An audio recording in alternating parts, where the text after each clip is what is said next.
Hello, everybody, and welcome to another exciting edition of the ESQ Practical Lawyers Academy free webinar series. We are glad you could join us here today. My name is Chidima Abu, and I'm a Research and Development Associate at ESQ Trainings Limited. At ESQ Trainings Limited, our mission is to expand the frontiers of continuous and professional learning with trainings and courses across various areas of practice. So we have tagged this webinar series we hold the Launch Hour webinar series as they are slated to hold every week by 1 p.m. Mondays, Wednesdays. However, on Fridays, we have it by 11 a.m. to accommodate our Muslim participants. So, while we wait for others to join in on the webinar, I would just like to say that you can now watch our our webinars on our YouTube, sorry, at my ESQ Legal. And when you do watch, please kindly subscribe for more webinars to come. So the topic of today is on depression and occupational hazard for lawyers. And some of the things that will be discussed by our panelists today are what causes depression for lawyers, a comprehensive overview of the risk factors and symptoms of depression, consequences of depression and how it affects mental health, and roadblock to legal professionals reaching out for help, and many more aspects that our panelists will be speaking of based on their experience and in the profession. So if you have any question while the webinar is ongoing, please type them in the Q&A or raise your hand, and in due time the question to be answered.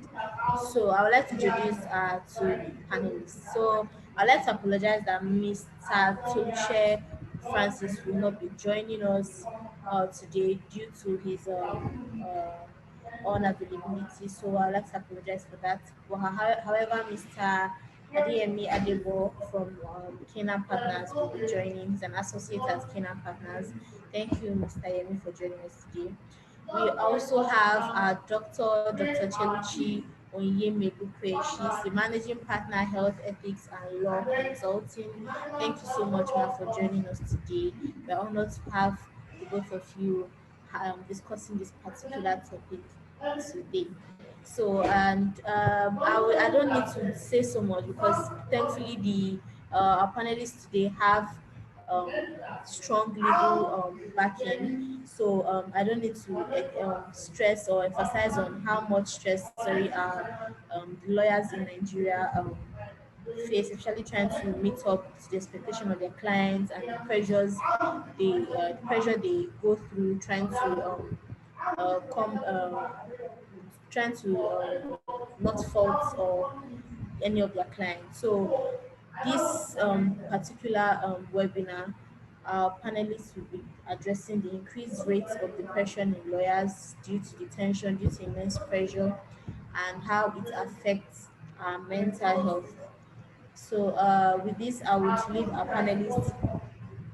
Okay, I'll leave our panelists to dissect this particular topic. So, firstly, Mr. Yemi. So, Mr. Yemi. Yes, I can hear you. Okay.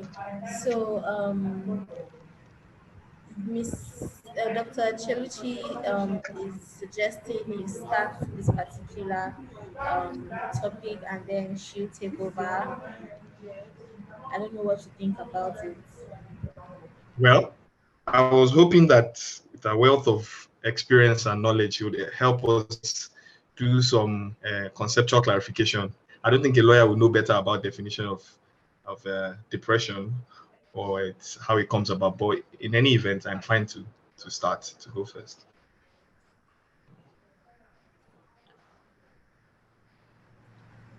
Sorry, I didn't get you, sir. Okay, can you hear me now? Yes, I can. Okay, I said no problem. I'll take it. I can start. Okay, It's fine. okay. So I think you can start and then Dr. Cheluchi would continue. Okay, so how long do I have to You speak? can speak as long as you want. Just to be obvious. I'm not But sure at the least listeners want 60 me to speak minutes, for so that you can long. speak as long as you want. At least 60 minutes. Okay, thank you. Okay, thank you. All right, thank you. Okay, good afternoon, everyone. Uh, I'm very pleased to be part of the webinar. And in the first place, I would want to tender my apologies for not having slides, PowerPoint presentation for you. This came somewhat impromptu, but I'm very excited about the topic. It's a very interesting one, and it's not common for lawyers to talk about something as important as this, which is weird. So, as has been communicated to me, the discussion is supposed to center around depression, an occupational hazard for lawyers. And I was speaking with someone earlier today, and he told me that the first time he, as a lawyer, thought about his life, or the first uh, revelation of depression to him, was when he thought to himself that as an employee, as an associate in a law firm, how many years would he need to work for him to buy his dream car, for him to easily fend for his family? And he found no answers. And after that time, it became a problem for him to do a lot of things. He was not driven, he was not motivated, he felt like he was in the wrong place. And that was his first encounter. And I'm very certain that there are so many lawyers that have these same experiences. For some reason, lawyers tell themselves, or people generally tell themselves, oh, you're feeling down, you're weird, uh, it could be worse. Let's just thank God for life. There's always something people tell themselves to forget about, something as pressing as that. And it's the reason why the problem continues to grow, why it's not solved. So I would start by explaining what I understand by depression. I mean, in simplest way possible. And so I feel that for the purpose of this webinar, we can define depression to mean a feeling of despondency or severe dejection. Yes. Hello, can you hear me? Yes, I can Okay, hear you. Yes. okay. So a feeling of despondency or severe dejection, or you can also tell me to be like a series of um, conditions which can be associated with the lowering of a person's mood. I think saying someone is sad or unhappy is a bit too simplistic in defining what it means. So it means a constant feeling of sadness, loneliness of mind, or lack of interest, which stops you from going about your daily activities or the things you do normally as a human being. Essentially, you cannot function because you're mentally uh, distorted. So that's what I understand depression to mean.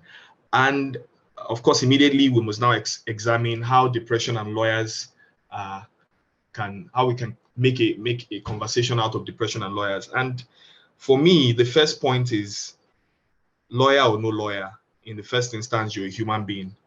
So everything that makes a normal human being to be depressed will definitely make you to be depressed as a lawyer. Firstly, that's before we get to the factors that are common to the legal profession. So there are many things. It could be family issues, it could be financial issues, it could be emotional issues. It could also occur as a result of uh, medical things such as drugs, might be hormonal, and it might just be a function of factors surrounding you.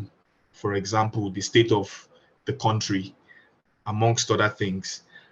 And I think that all of these apply to lawyers, whether or not you're a lawyer. These things also touch on you. You have a family, you're interested in finance, and all of that. But for lawyers, where it comes up is because of the peculiarity of the profession in which we find ourselves. I know that in my very quick reading, there was a 1990 study by the John Hopkins University, which um, found that um, a group of lawyers or lawyers are a group of people who are at least 4 times more likely to suffer from depression than the average person. Similarly, the Devaney Foundation conducted a research, and it was found that lawyers are the most frequently depressed group of persons in the United States of America. Then the research goes further to establish that lawyers are the 5th highest group of people whose incidence of depression lead to suicide. So it is settled. We have problems. And where do our problems come from? I think some people have likened it to the psychological distress that the profession has. I mean, the attendant psychological distress, anxiety, um, tight timelines, insane timelines, um, extreme feeling of competition. It also includes wanting to surpass expectations even when they are not realistic. I also think some of it is institutional as to generally the attitude of lawyers. You think about things like at the workplace, maybe appraisal issues. You think about things like lack of emotional intelligence by colleagues and employers, which I will get to. You think about sexual harassment, I would also talk about that. And think about stress. Stress is very important. I'll touch on that. So let me just start with that. Maybe you either work for yourself or you work for someone, but you have an office on the island and you live on the mainland, and you need to transport yourself to work at a reasonable time of the day, probably spend accumulatively morning and evening about 6 hours or 7 hours on the road. Then you get less than 5 hours sleep. You have deadlines. You're supposed to be cognitively sharp. You should be producing top quality work. When are you resting? Even the weekends, there is no time. There's no boundary. Everything is work, work, work. Then while you're doing that, you're also thinking about your career growth, your career path. You're working with an employer with whom you have no idea of the indices for which you are appraised, promoted, or what you are. You come in as an associate, 10 years later, you're still an associate. What are we doing? Sometimes in the law firm, respect or growth now seems to be hinged on age or how long you've worked at the place and whatnot. But you can't see any substantial growth in your life. You can't tell that you've been moving anywhere. Another important one is money, finance, salary, remuneration. I've been told that the average lawyer, the average salary for young lawyers, for instance, in Lagos, which is a very promising place, is 50,000 naira, some 40,000 naira, some people get as low as 30,000 naira, some 60. And you wonder, what are you supposed to do with the salary? How much is transportation from wherever you're living? You can't even afford to pay reasonable rent, to feed yourself, to get good clothes. And for me, all of these culminate in someone feeling that they have there's no esteem. It's not even feeling. They just lack self-esteem. They feel unaccomplished. They feel confused. They don't know where they're going. It's just like you're waking up every day and you're just a machine. You're working, and hoping that someday there will be a breakthrough. So all of these things brought together are the kind of things that bring up depression in young lawyers. And to be honest, nothing is being done about it. It aggravates because there is no desire to do things differently. I've known several people who work at law firms, females, women, ladies, who have issues dealing with their employers, male employers. These people are interested in them, they want to have amorous relationships with them, and for some reason the lady is not interested, and work becomes hell. She can't do anything right. She's torn in between giving herself to someone she doesn't want to or having problems. I mean, how reasonable is it for a man who is at the helm, who decides whether you're performing, whether you're doing well, whether you're a valuable employee, whether you're indispensable. And this person is the same person who you have just disappointed by telling that you don't want to have any sexual relationship with him. And some is not even as easy as that. I'm sorry to say easy. Some you have bosses touching them in the office, harassing them, um, a lot of unsavory things. And they go like this every day of their lives. And you can't talk about these things. First, because what do you want to do? You want to tell your mother, I'm depressed. Or you want to tell a bunch of people who will tell you, why is it you in the office that the employer is looking out for? What's so special about you? This man is a respectable man. Or why are you always wearing skimpy skirts? Or they tell you, depression, that's a spiritual problem. Or have you prayed?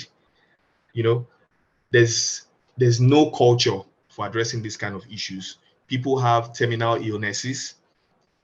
Their employers are not emotionally intelligent enough to help them out of this process. You're already battling with, there's a popular saying, I'm sorry, in Nigeria, that everybody is one illness away from poverty. You just get one very terrible illness and everything you own, everything everybody around you own goes. So you're battling already. How do I treat myself? How do I fund my treatment? Then the next thing is your employers are telling you, are you going to work or you're not going to work? We can't keep you on the payroll. You have to do something. Do you want to resign? Do you want to do this? I think that's even going to kill the person faster than the illness. So people have illnesses they can't talk about. People lose loved ones, and employers give them 1 week to come back to work or send them emails. We've not seen you. When are you coming back? Or people are having family issues at work and nobody is understanding. If you're behaving like that, they'll say this one is an ajebota. This one is weird.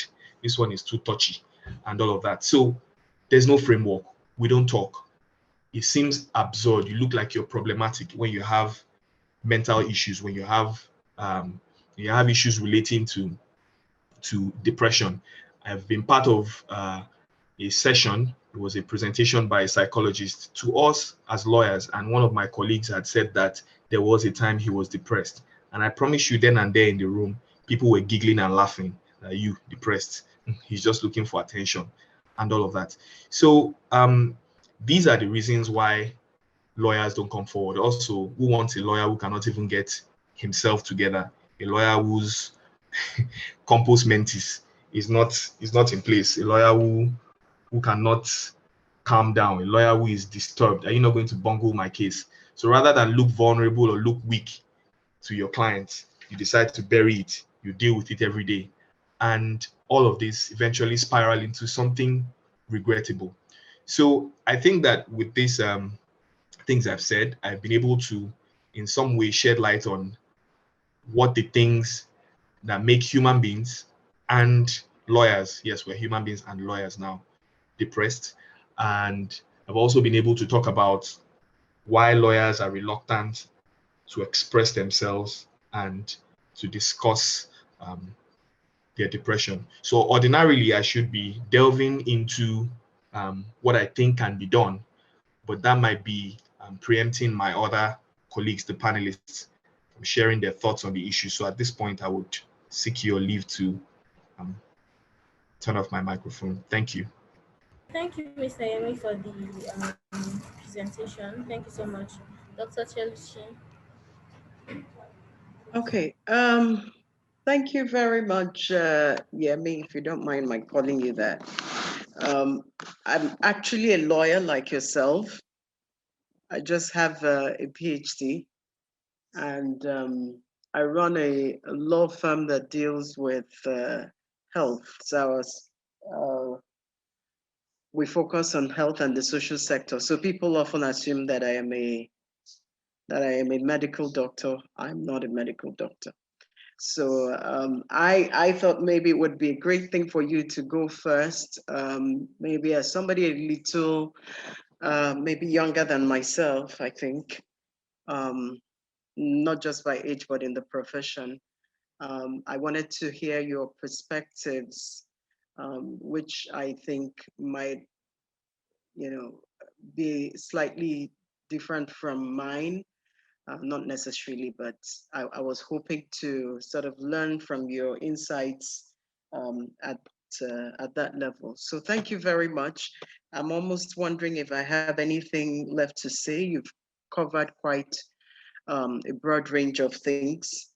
I had imagined that we would have a proper medical doctor with us, but there isn't one, and I'm not about to take the place of a doctor. I would say, however, depression and let me just say mental health matters in general are things that we're only just beginning to talk about. And I'll talk about a couple of things that have happened in the recent past that have been quite that hopefully will provide room for us to take more proactive and effective actions when it comes to mental health, broadly speaking, but depression specifically. So you've really captured the science out there, the statistics out there when it comes to depression, when it relating to lawyers in the profession. Studies that have been done, not just the one you cited, but various studies, including studies done by the IBA, by the ABA, and by other entities working in the space, have all come to the conclusion that depression is an occupational hazard for lawyers. It's something that is likely that places our profession higher, and in some studies, as the number one profession that is prone to depression. I'm also a writer, and I would also say that writing as a profession also tends to have quite a high rate of depression. So the question is, if we know that, what are we doing about it? Let me just start from the science, from the statistics. I think that one of the very first things that is currently missing is the statistics when it comes to mental health in relation to lawyers and law students. So yeah, we cite the data from other clients from Australia, from the US, from the UK, from Canada and other places, but we really we don't have concrete data. We always refer to that. Who knows? It might well be different for us. Who knows? And maybe if it is different for us, we might have one or two things to teach the world when it comes to mental. But we haven't done that. And that, I think in itself speaks to that lack of attention that has characterized our dealing with issues around health in general, but mental health more specifically. So data is one. Clearly, we're missing the data.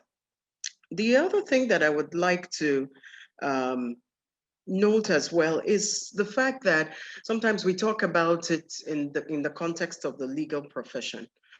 But as a matter of fact, we probably need to start talking about mental health and issues around depression right from the point of being, being in school, studying law. I also teach law. I'm an associate professor at Babcock University. So I do know that that is something that we have to deal with, where we see students who find themselves under a lot of pressure. Sometimes the pressure is not even from school. Sometimes the pressure is from home. You have many lawyers who want their children to be lawyers, and who place all this pressure on them, who say, your mates are they're going to finish with first class, they're going to end up in Harvard, and you're here struggling with your 4.2. 4.2 is seriously high, isn't it? But so you have that grueling, and then other issues that kind of also come into play, where sometimes we find students that are too young to be in school, and then you find them struggling with the load, because there's quite a bit of load. And then, of course, stress. Stress is something that we deal with quite often, and to which my colleague earlier alluded to. Um, whether we're talking about taking exams, whether we're then talking about when we're in the profession and dealing with clients and handling different full files and handling issues where our clients themselves are placing all these expectations on us. Like he mentioned, many of us don't have boundaries. I have to cop to that myself. I work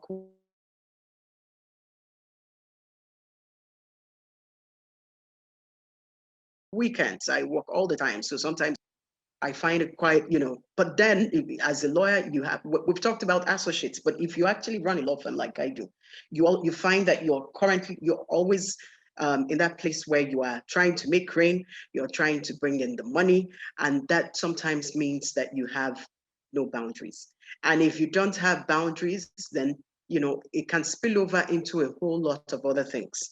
Let me not talk about the physical health aspects of it, the high blood pressure and all that that means for cardiac health, but just in terms of even your relationship with, um, people that you work with, and so on. Okay, and all of that pressure, all of that stress is one of the markers, one of the risk factors for depression, for falling, from not being, finding yourself in a place where you are unable to take care of yourself. What I also find from my own personal experience and with dealing with people in this space, dealing with lawyers, is that we tend, even when we have depression, to be high functioning. And so what that means is we typically do not seek help until it is, extremely late in the day. And so many parts of our health has been affected, and it becomes apparent and apparent to everyone. Of course, all of this is compounded by the fact, like you mentioned, that our work is adversarial in nature. You are constantly looking to make sure that you're supporting your clients, and if these clients are, if it's in litigation, you're trying to do your best. I do, for example, medical negligence litigation, and it can be very emotional, and all of that emotion is coming into your space. All you're and for many of us, we are not taught how to deal with these things. That's not part of what we do at the law school.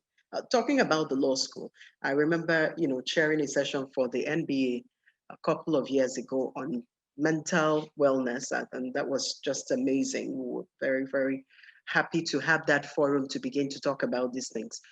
And in that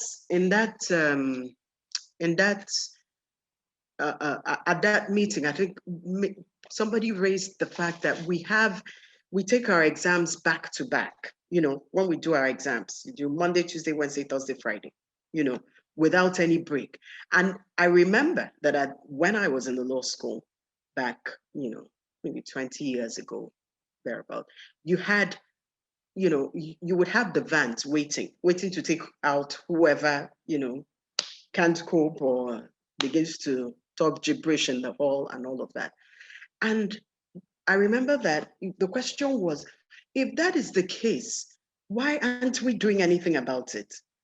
Isn't it meaningful? What would it take away for us to have a more, an easier timetable for those exams? Right? The idea isn't really for people to fail. The idea is to make sure that whoever is coming into the profession has a basic understanding of certain things, right?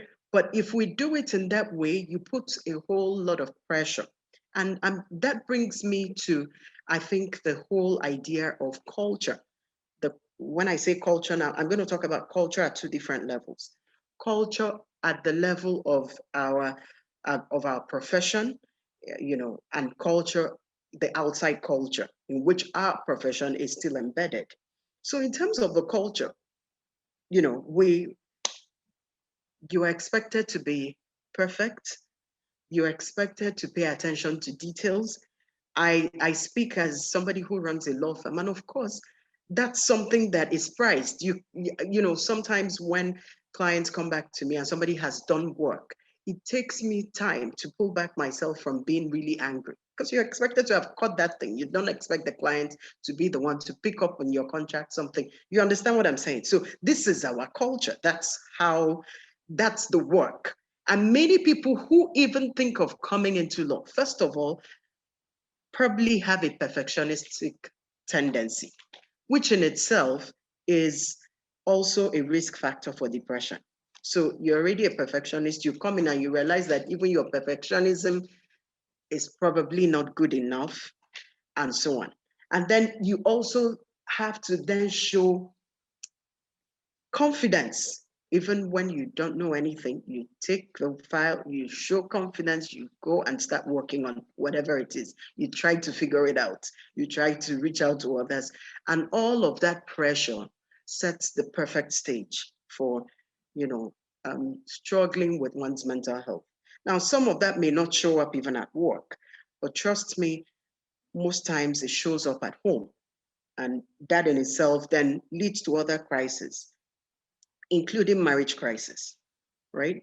So I'm not trying to paint the bleakest picture here. I'm just trying to say that these are things that we must deal with. Finally, I just want to touch on remuneration, which my colleague touched on. It was so interesting to me when I was going to have that chair that panel. One of the things I did was I went to different fora of lawyers across social media and say, okay, we're doing this. This is something that we're doing, mental wellness and so on. Could you please and just give me, what do you think when you hear this topic? What do you think? One of the key things that came up, both across social media, but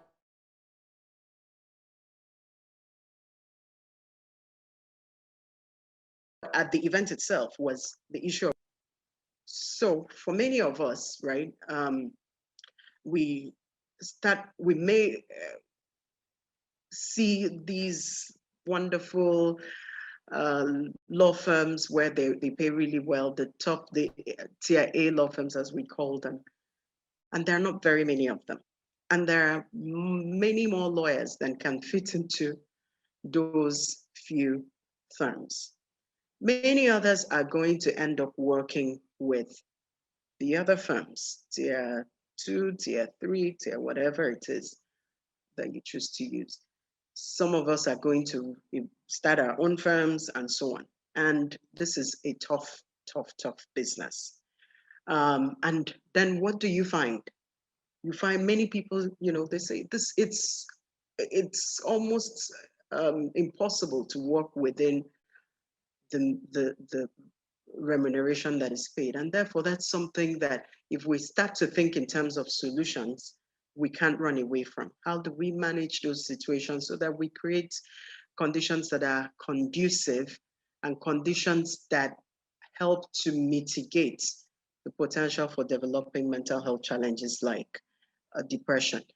At the moment, for example, we have the Jusin strike going on. There are people whose main practice is litigation, okay? And what that means is they haven't been working for a long time. And then when you put that together with the fact that many of us also didn't work last year because of COVID, then you are painting a very dire picture. And the question then is, if that is the case, what are the support systems in place?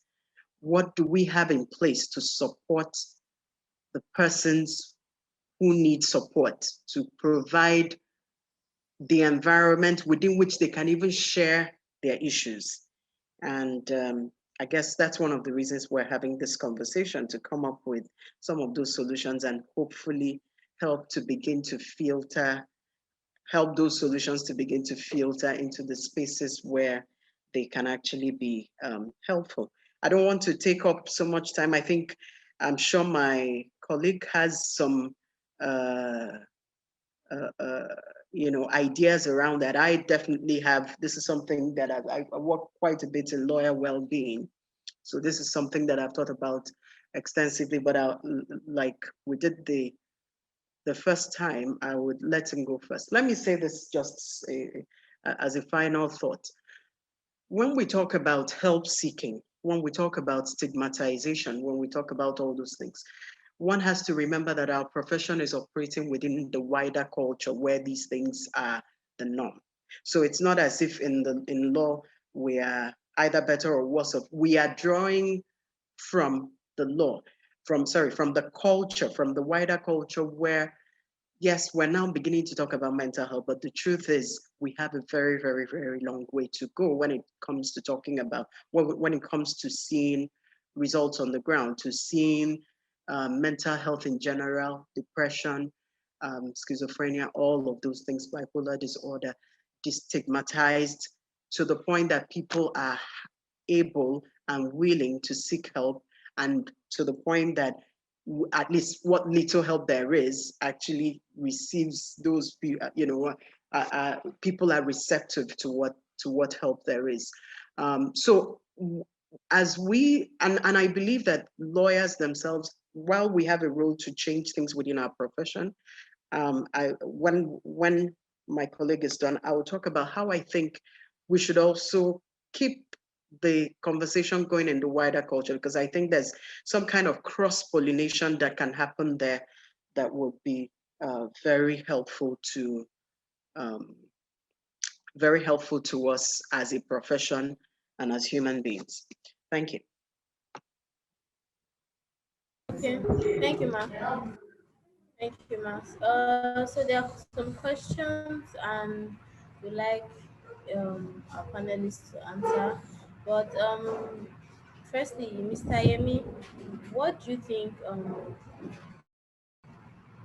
What can be the intervention strategies that employers can do to help their colleagues, or sorry, their employees in need of support, mental health issues, and depression?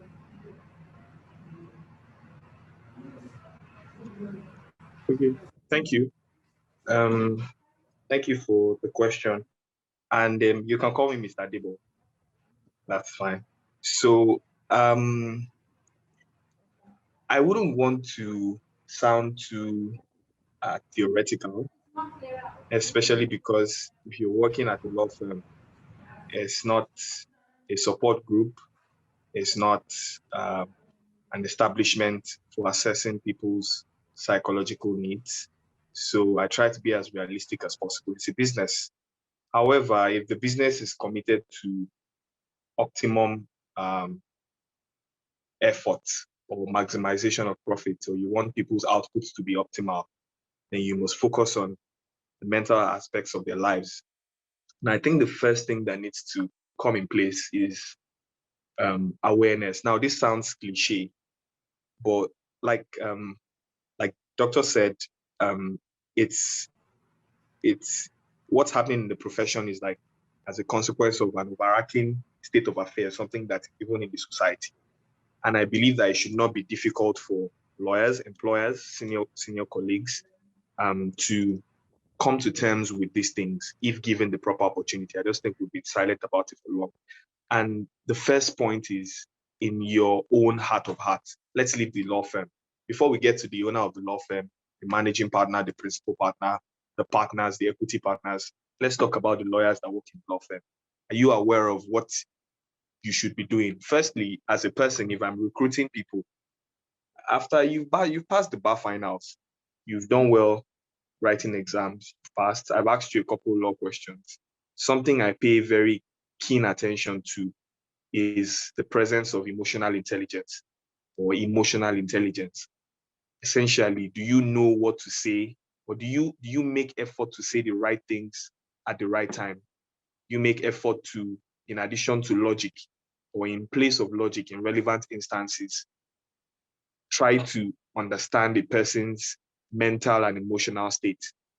For instance, do you know what to say to someone who is lacking confidence? You mean to tell them that they lack accountability to themselves? You mean to tell them that they are bad recruitment? You mean to tell them that they will never be a great lawyer? Or do you mean to tell them, go and look at your mates?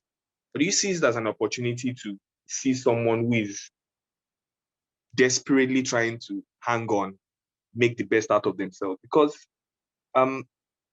depression is a debilitating, hopeless despair. It affects every aspect of their life. So when you finish with them and they leave the workplace, then they go to their house and spread it around. So I need to find even the young lawyers that understand you owe your co-workers, your colleagues, a duty to be intelligent emotionally. Then we go to the employers. The employers need to pay more attention to these things. That's why you have human resource personnel who are actually trained in that field. People who understand that it's not just about coming to work and getting the deliverables and going. When someone is not mentally okay, when they are depressed, their output is going to reduce. And it is something that the employers need to pay attention to. You need to have town hall meetings. You need to be closer to employees, and even the employer too needs to be checked on, and he will only avail himself this kind of opportunity where he's aware that there's something called depression, not that in what we say in colloquial parlance, hard guy. Everybody needs some form of help. And I won't even lie to you, at some point in time, I don't know if I was depressed, but I felt down. I felt doubtful about some things, what I needed to do. And someone suggested therapy to me, and I just laughed. And what I told them was, what is the therapist going to tell me that I don't already? We feel like we can have it solved. We know everything, but we actually do need help. So there needs to be awareness. People need to know more, but young lawyers and older lawyers. Also, I feel like the biggest platform for lawyers is the Nigerian Bar Association. I stand to be corrected, but I'm not aware of any such institutional framework that looks into mental health issues for lawyers. And I think this is critical. I think that there needs, maybe at the MBA conference, there probably should be a session on mental health issues, something that people can look forward to. And it's not something you can opt out of, something that in your subconscious is sinking in. Furthermore, maybe the creation of an outpost, maybe like an office or a department responsible for this kind of things. And it will be very nice if it is free consultation for young lawyers. The other things I would recommend are not particularly recommendations because they are hinged on other things. All of the things we've talked about are a function of something that is not right. For instance, people being poor is a function of largely the economic state of affairs, probably macroeconomic issues, and people not getting good remuneration. Sometimes is a function of employers not understanding that people need to be properly remunerated. Sometimes it's because the employer cannot give what they do not have. And so this still boils down to young lawyers and lawyers generally needing to talk to people. And it's on a case-by-case basis. I cannot tell everybody what's going to apply for them. A couple of years ago, I was certain that I was going to be nothing else but a senior advocate of Nigeria. But somebody told me, if you think that you're having doubts as to whether the legal profession is giving you the joy you need, I mean, in terms of satisfaction, does your future feel secured? What about delving into other areas? What about doing something that gives you transferable skills such that you can think of relocating, immigrating, going to other countries, going into finance, specialize in taxation or mergers and acquisition? Are you going to acquire some skills? It doesn't mean this is what is going to apply to everybody, but you only get to have this kind of conversations when you open up to someone who understands. So in the end, employers who can do better, colleagues who can do better need to do better, and they need to take cognizance of the importance of these issues. And where it is just due to factors beyond your control, I feel like awareness will teach people that you need to talk to someone. Talk does not solve everything, but sometimes from talk comes recommendations, from recommendations come, the solution you're looking for. So yes, I think the major step is awareness and the decision to reach out for help. Thank you. Thank you, Mr. Debo. Dr. Cheluchi, we have a question for you. It says, at what stage should a lawyer who is an employee review his unstable mental health and ask for probably a break from work? This might not be easy as it seems, because there will be other considerations such as how will my boss see it, but won't my colleague think I'm lazy? So, at what stage should an employee review an unstable mental health? Okay. Thank you very much. I think that's a really important question. I think, one of the things that we need to do is like I said, we need to begin to change the culture. And like Mr. Debo said as well, that awareness needs to come in. Because when that awareness comes in, then it becomes a whole lot easier. We're not just relying only on the benevolence, if you will, um, of an employer, or even just maybe strict interpretations of policies that might not be there, and so on and so forth. So, of course, I mean, under the labor law, you have the Labor Act, you have some stated, I forget now, whether it's 12 days or so of sick leave that you are statutorily entitled to. Other firms, depending on the level that they are and the awareness that they have other policies that allow you to, that allow that loose, that a bit more flexibility, if you will, to be able to, for people to come in and say, I'm unwell. Yes, I may have taken the mandatory 12 days, but I need more days. So in terms of, when to request, I think all of this play into that, in terms of, if I request now, but what if I need it later on? Then that might become an issue. I think, first of all, one has to understand that the sooner they take care of their health, in many cases of health, not just cancer. It's in cancer that people will say, if the scan had been done at so time, if the screening was done at some point. But the truth is that for most health conditions, including mental health conditions, the sooner you get help, the more um, the sooner you will begin to recover, and the more likely the longer the recovery is likely to last. So what would typically happen is people are worried about the 12 days or however many days, and they will take a long time before they request the time. But that in itself tends to be counterproductive. Now, all that we have said before about beginning to develop a different culture will come into play when you're saying to an employer, this is my condition.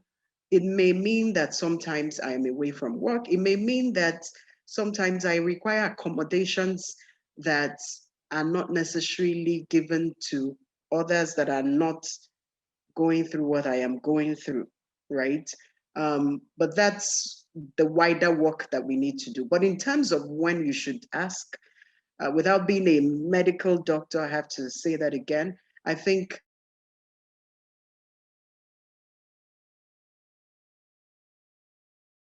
the better thing to do is, most women will also have that situation, like when we're pregnant and we're thinking about the maternity leave, we want to leave it to the very last second so that we can have all of 3 months. But all of this shows that the culture just needs to change to ensure that people are not just working to kill themselves, that they're also in a place that recognizes that they're, first of all, human beings before that they are employees. So I would say, when most people have insight. Most people who have depression, they have insight, not all, but many.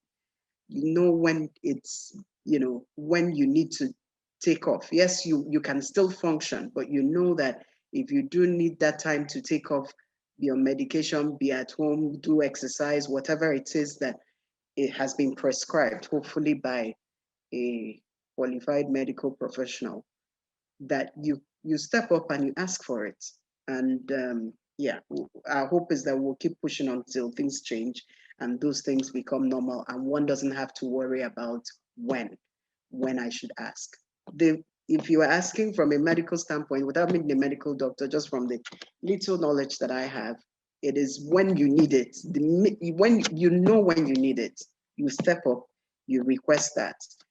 Hopefully, we'll change things such that it doesn't continue to be as problematic as it is today. Okay.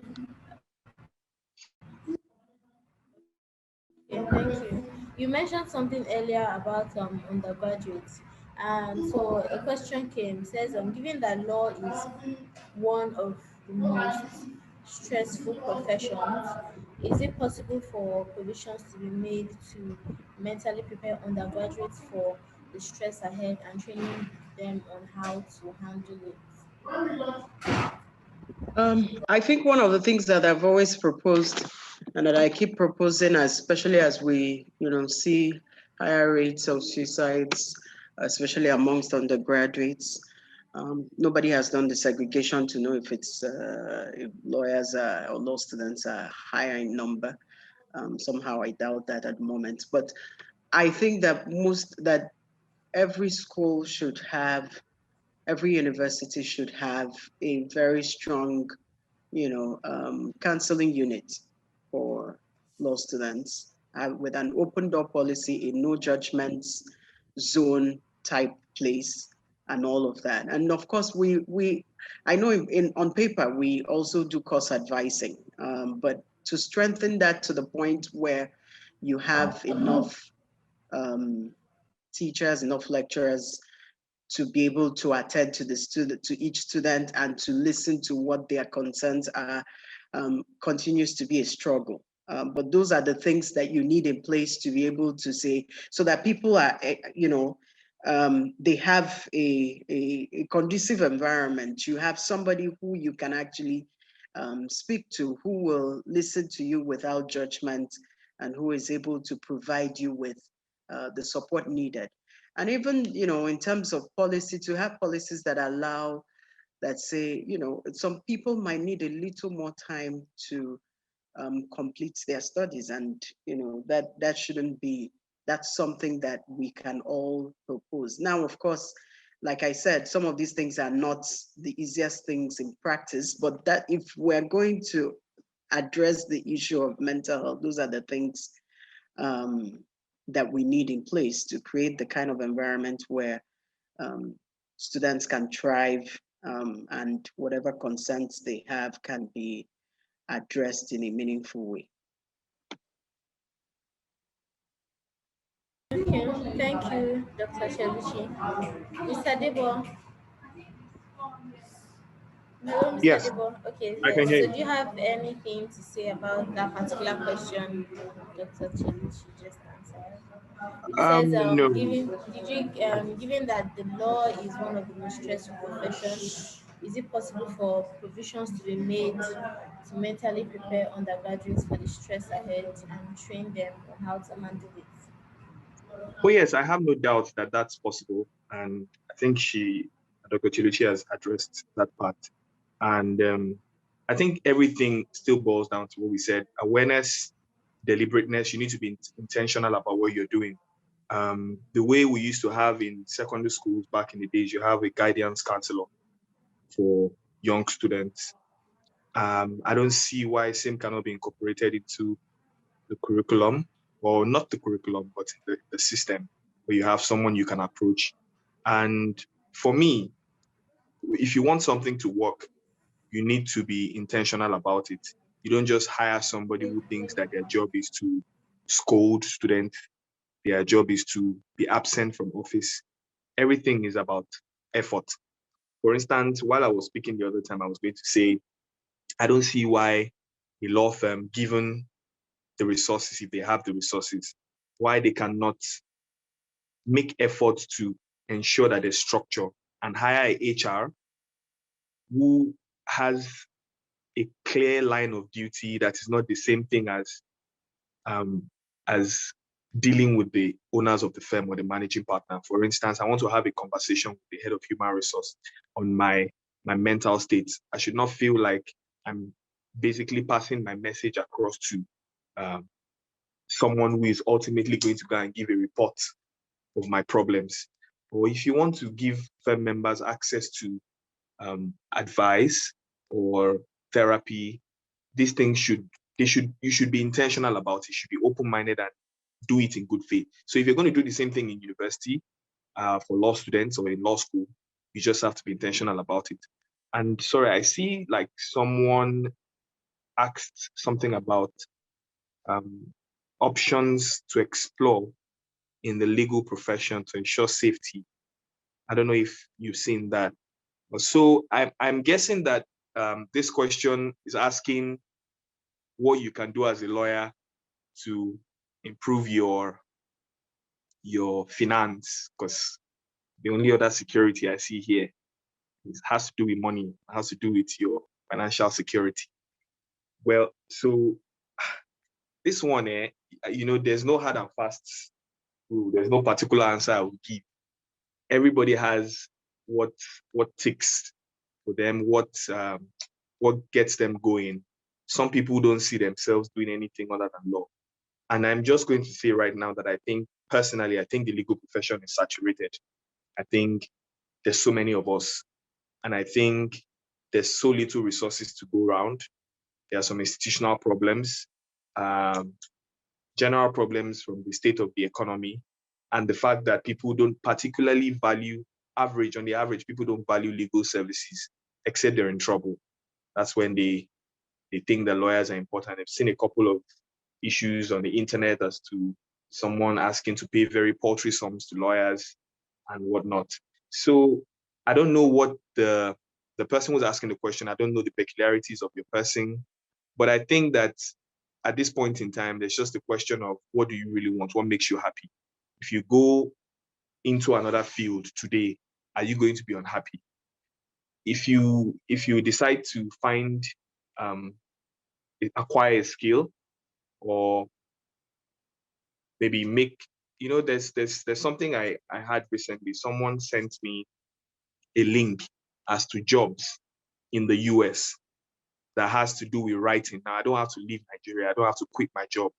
I can write for people, essays, articles, things on health, general knowledge, and I'm paid fair money, and that comes in on the side. All of these things come out from engaging with people, widening your network, seeking help, and not just seeking help by talking to the next person beside you, because you probably have been doing that all year, complaining, oh, this money is not enough. This is not okay for me.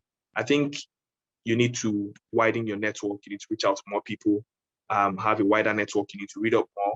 I think that whilst this might sound theoretical, somebody somewhere knows something you can do that would, if not significantly, considerably increase your remuneration. And if that's not your idea of what it is, I know somebody who always wanted to be a judge, who always wanted to be a senior lawyer.